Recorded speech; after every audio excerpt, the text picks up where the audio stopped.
Jeremy, look at this. Welcome Suited to the up. show. Wow, the matching suit. You look fantastic. Wow, you really it is the mirror image of me. This is crazy. Nailed it. The memo came through. I was hoping that I'd get that Maybach right downstairs and bring you the suit.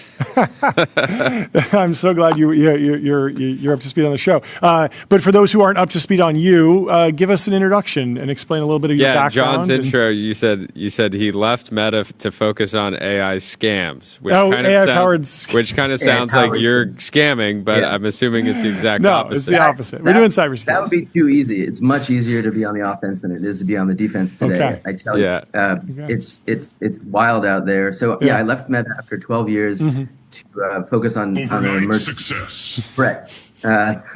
And basically, my vision is that every employee of every company would have a watchdog. So the company is named after my dog, Charlemagne. She goes by Charlie. So the product is called Agent Charlie. Yeah.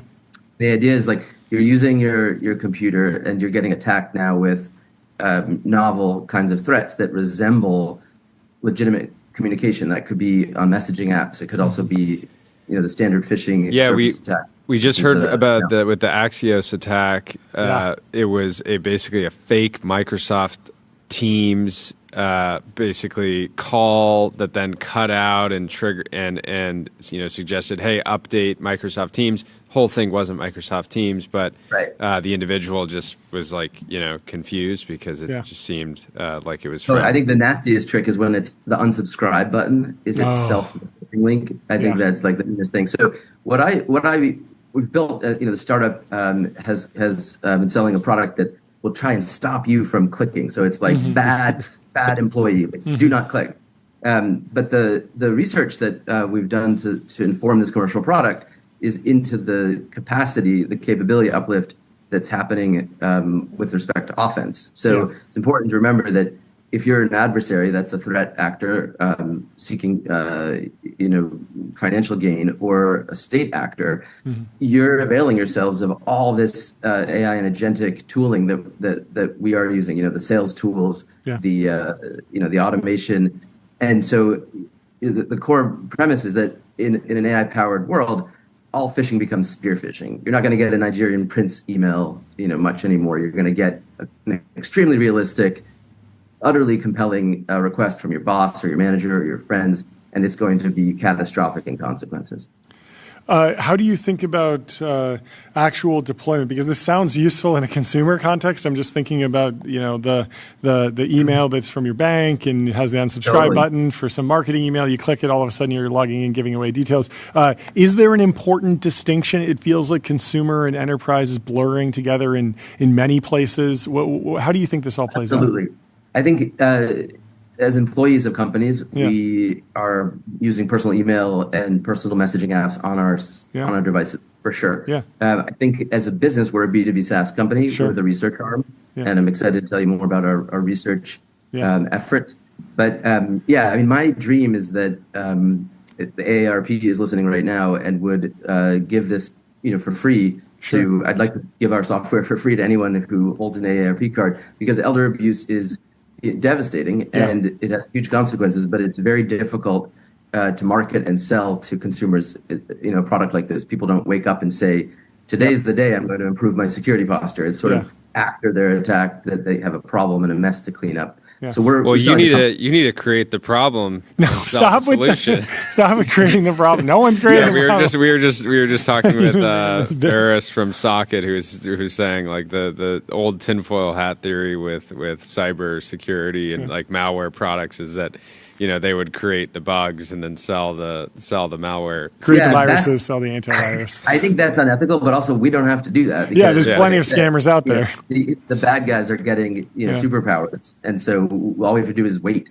And like I said about the sort of research arm, our team has done some work. Meta's model drop this morning. We worked with them. They're I think I'm quite proud actually of what they're doing in the cybersecurity space, because beyond infrastructure and coding attacks, what we all know and aren't really talking enough about is that humans are the weakest link. So when a company wants to secure its perimeter, it's critical that employees are trained. And today, their training exercises But the social engineering attacks aren't studied as much. And so, yeah, I'm really excited that Meta's taken a lead in going beyond just infrastructure and code vulnerabilities to looking at the capabilities that frontier models might provide adversaries in the social engineering and scam space. Yeah, so explain a little bit more about the eval suite for Muse Spark, because is it that the model is trying to is the model social engineering you, or you're trying to social engineer the model? Like, what are the two parties in this eval? Right. Like, actually, how are they interacting? Yeah, so we use an industry practice called LLM as a judge. So we don't test on human subjects, and our eval suite takes a model and has it role play as an attacker, and then we have a model that role plays as a victim, and they're given instructions accordingly. And then we have an LLM judge whether it's the specific attacker is succeeding, and then we compare those different models to each other in the role of attacker. And that's how we measure the kind of uplift or capability. Yeah. Do you think that is there a world where these social engineers, like, I'm thinking of different vending points in where if someone's running like granola and they're recording that particular, it wasn't a Zoom call, it was a Teams call for the Axios attack, and maybe an AI model could be listening in the background and sort of throw up a flag like, hey, it's actually there. I just checked. There's no update for Teams. You don't need to click on that binary. You don't need to install that. This person's trying to take advantage of you. That's exactly the vision for our commercial B2B security product, Agent Charlie. I want an agent that the technology that we use is small language models, so that it is on device, and thus it's limited in its capabilities. But I see a future where you have a real-time AI for security, exactly like you described. I think real-time audio analysis with an SLM is way too big an ask, but small language models are improving, just like all of the large models.